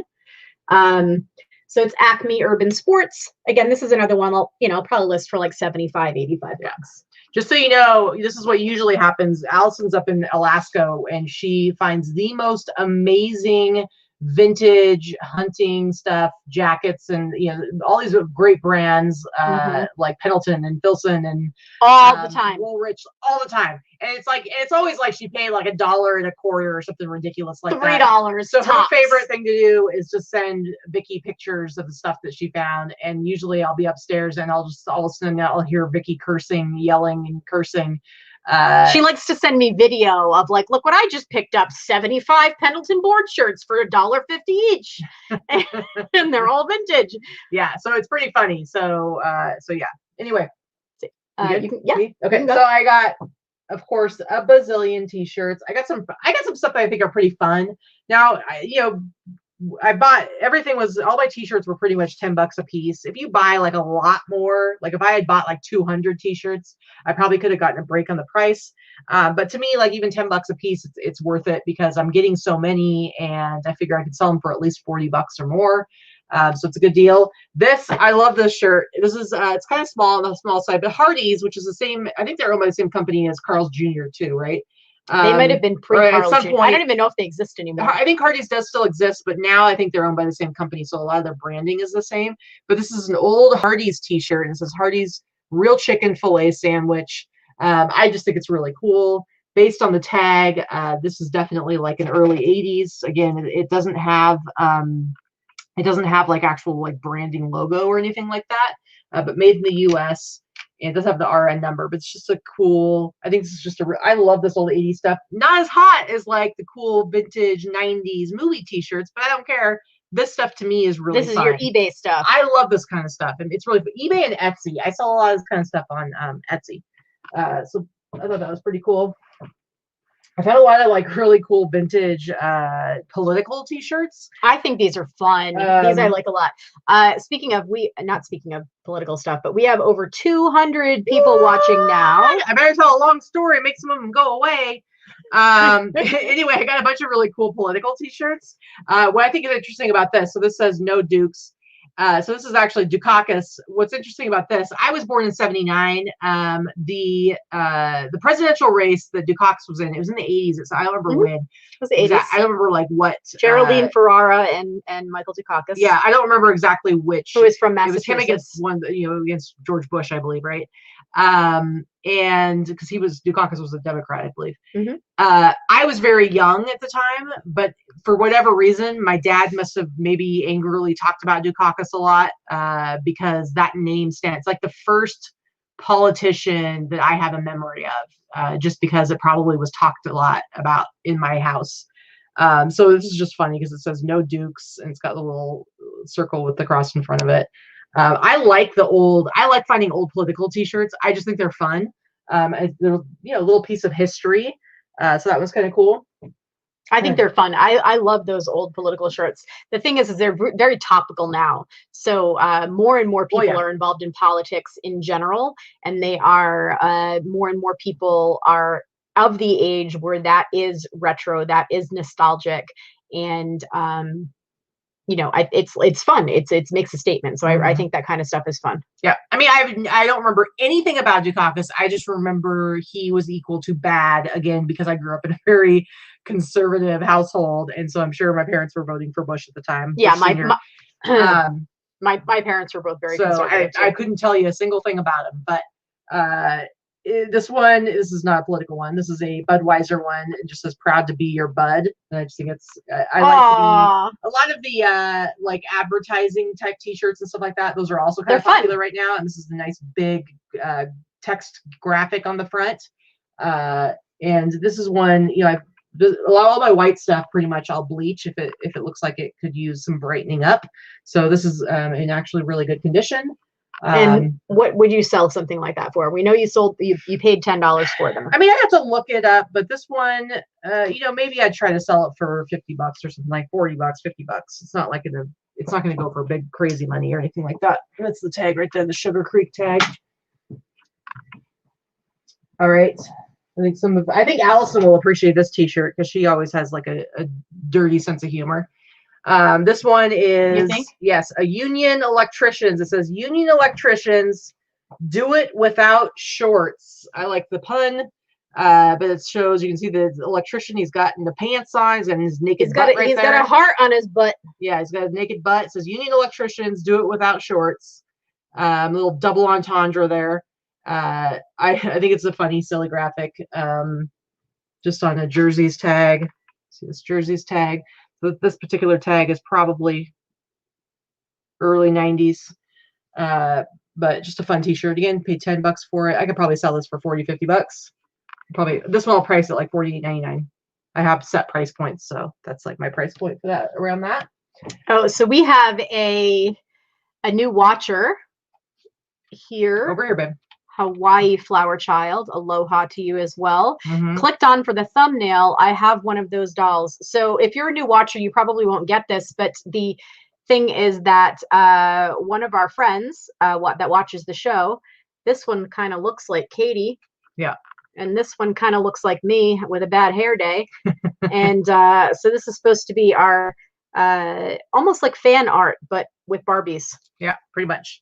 All right, so this one, I need to look more into this, but I think this is a bar that's in Buffalo, New York. And I don't know the meaning behind the graphic on it, but it's a bar called Eddie Brady's in Buffalo, New York, and the picture is just the back of a dude's head.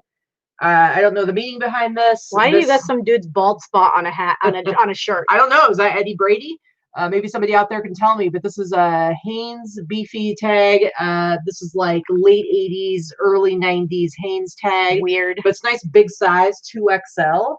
I don't know the story behind this, but I grabbed it because, again, $10, and I knew because of nostalgia, maybe there was a really good story behind it, that I'm sure I can sell it for at least $40.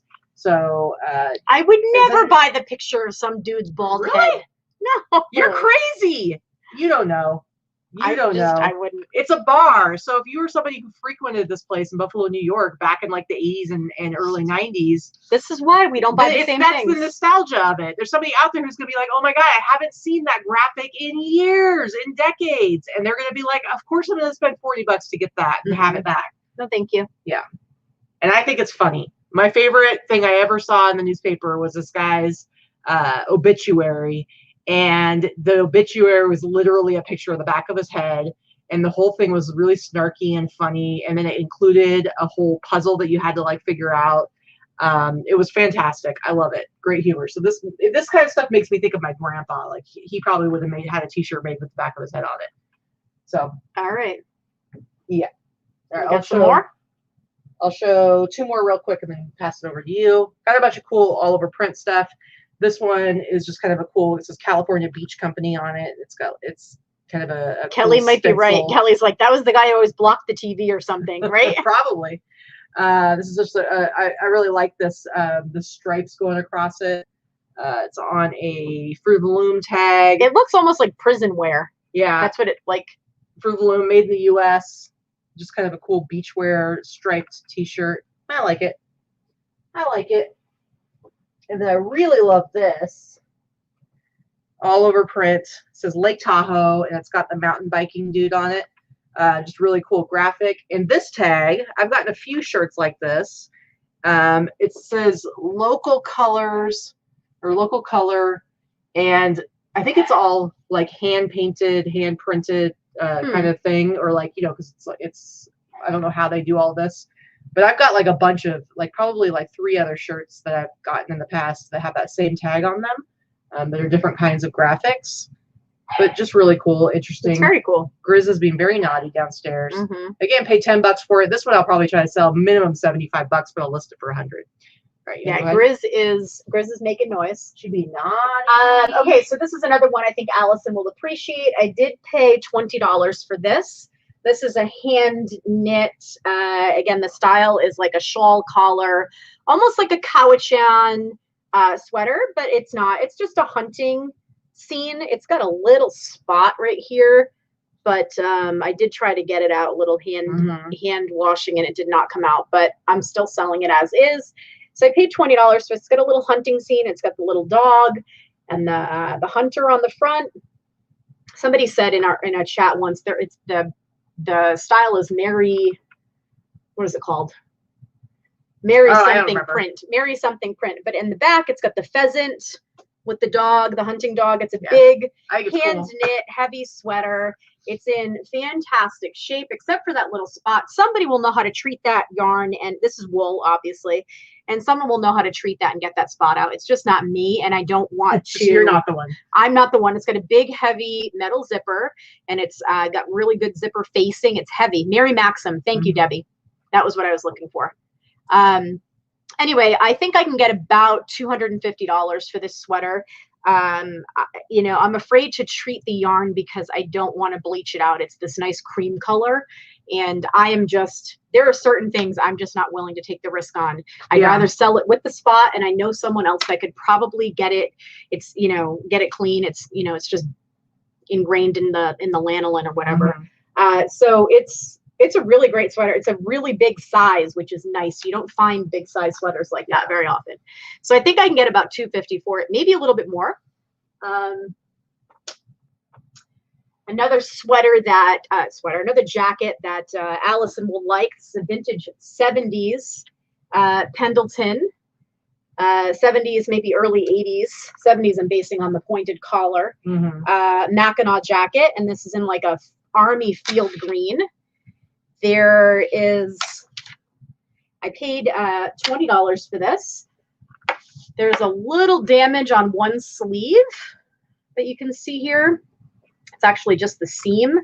And again, thankfully I have Crystal, and Crystal will be able to fix that fairly easily with a few stitches, and it will look almost as good as new. Otherwise, the rest of the jacket's in great shape. Got a nice heavy metal zipper on it as well, heavy talon zipper. And yeah, I'll probably sell this one for, you know, $125 or so. Tommy asked, what would the sweater be worth without the stain? I am not pricing it any less because it has the stain. Yeah, it's something that's treatable. I don't think it affects the value enough for me to knock the price down. I'm just going to keep, I've got 3 more things I'm going to show, and then I'll be done, and then Katie can do the last. I just realized what Laura posted on here about Grizz being naughty downstairs, so she's probably nesting on my work table. The other day I went downstairs and I was in the process of taking pictures, and I had like a pile of t-shirts on a table, and Grizz, my naughty little dog, she's never done this before. She had managed to launch herself off of the couch onto the table and had nested herself down in some t-shirts and just looked at me like it was no big thing until I started talking to her, and then she realized she might be doing something naughty, and then she wouldn't look at me, and she just kept putting her head down lower and lower and lower. She's real naughty. She's real naughty. Bad girl. Yeah, she's a bad girl. So picked this up also at Torgum. I paid $20 for this. This is vintage Polo Ralph Lauren. This one is the one you paid up. This is the one you paid the most for. Actually, that's not true. I paid $35 for this. Which is still crazy. Vintage Polo Ralph Lauren. It's a big wool, long, big jacket in a good size with the toggle buttons. Yeah, it's I wouldn't call it. Yeah, I guess it is an overcoat. It's in fantastic condition. It's got the wooden toggle buttons. This sells for about $300. I don't find any in red that are long and this big. I have seen them in blue. I've got to do a little bit more research on this, but this was a good one. I did pay up for this a little bit. What are some keywords you would use for that?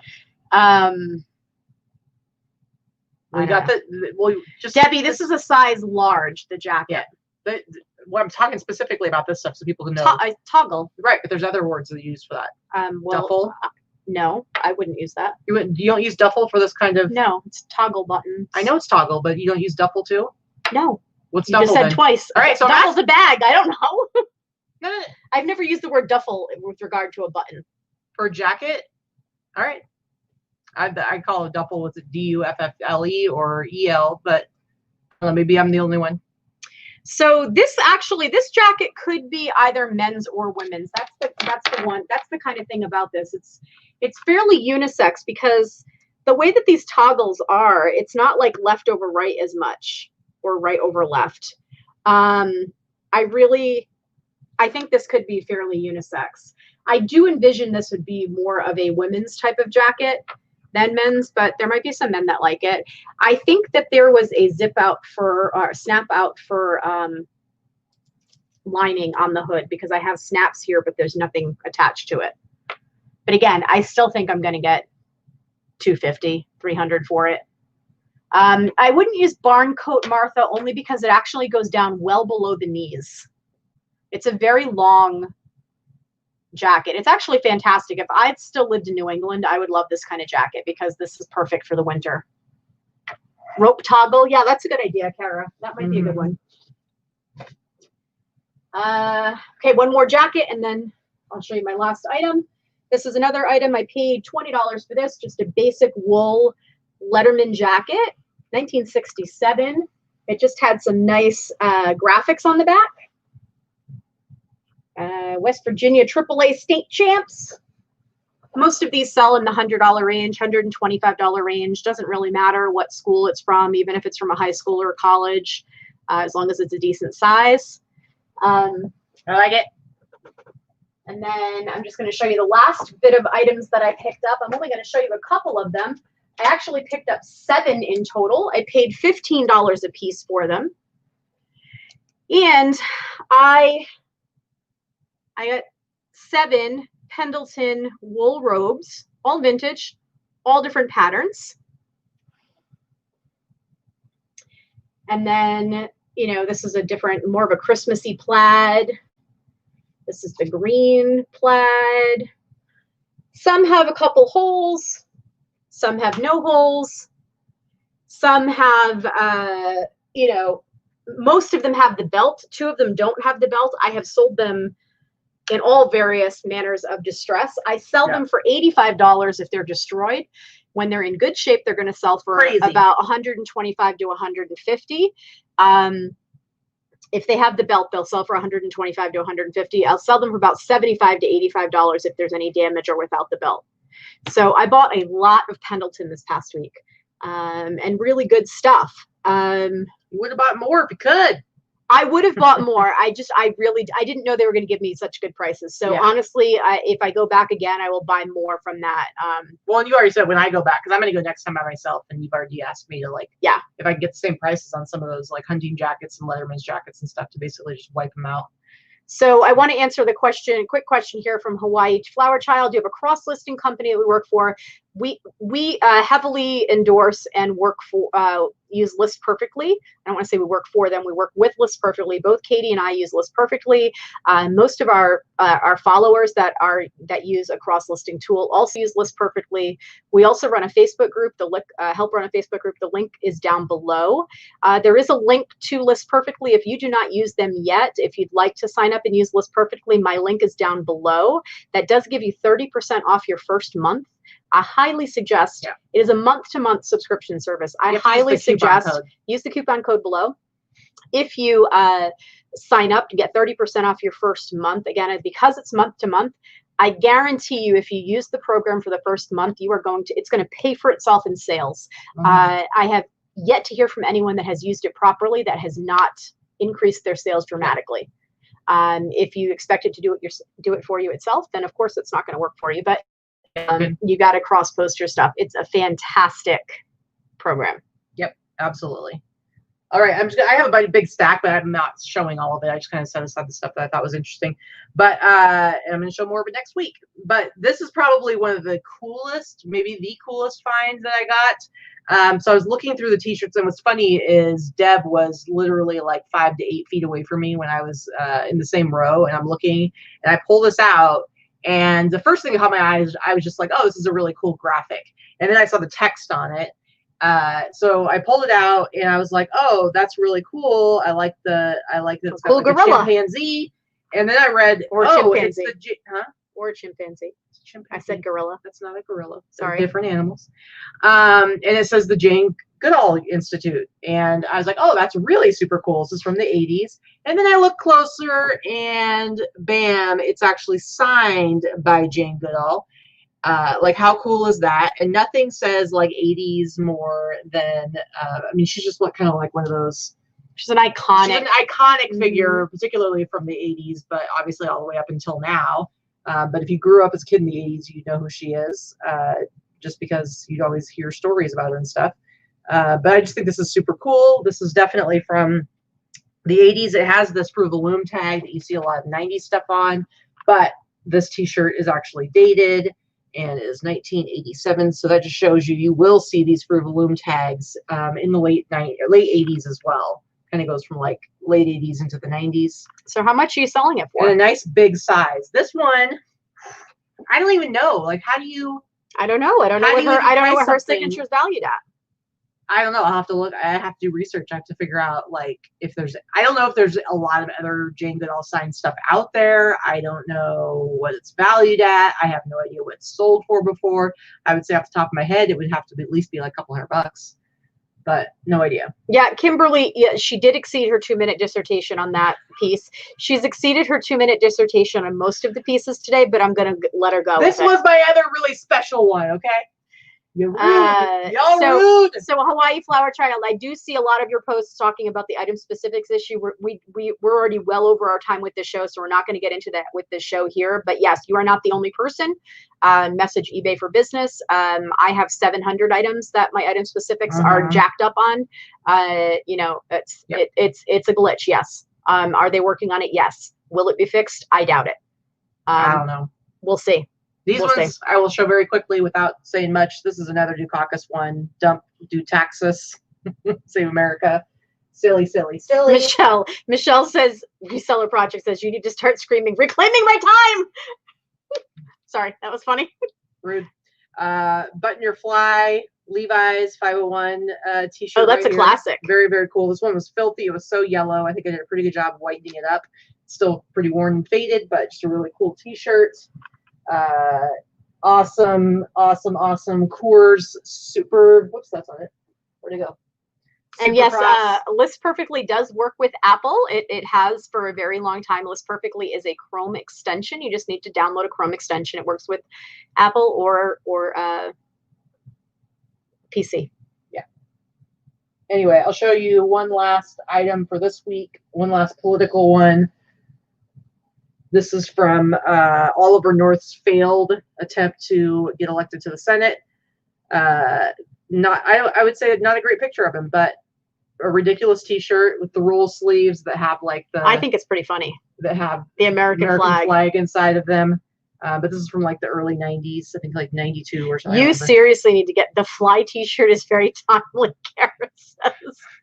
All of these political shirts, and now the fly T-shirt is political as well, are all very timely. You need to get all these things listed. All right, guys, I'm going to go ahead and stop it there. I've got like a bazillion other T-shirts, but you don't need to see any more of them. We're pretty good.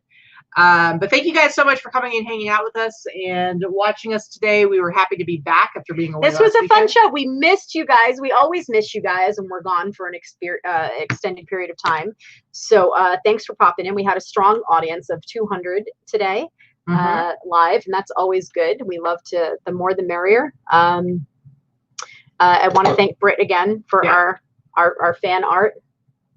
Yeah, Katy very nice. Vikki. Very nice. Yeah, Martha Howard, Oliver North. I think wasn't he part of the Iran-Contra scandal? Yes. Yeah, so he's got quite the story history. All right, guys.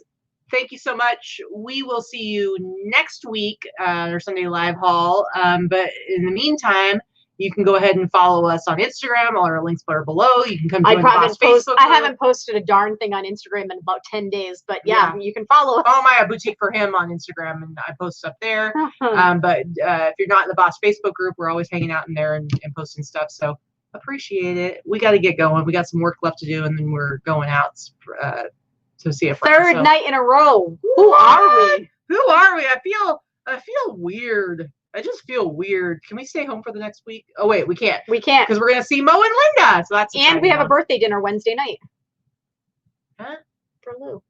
Oh yeah, even more. Jeez, we're being so social. Gross. Ugh, people. But we do like our friends. All right, guys. We'll see you later.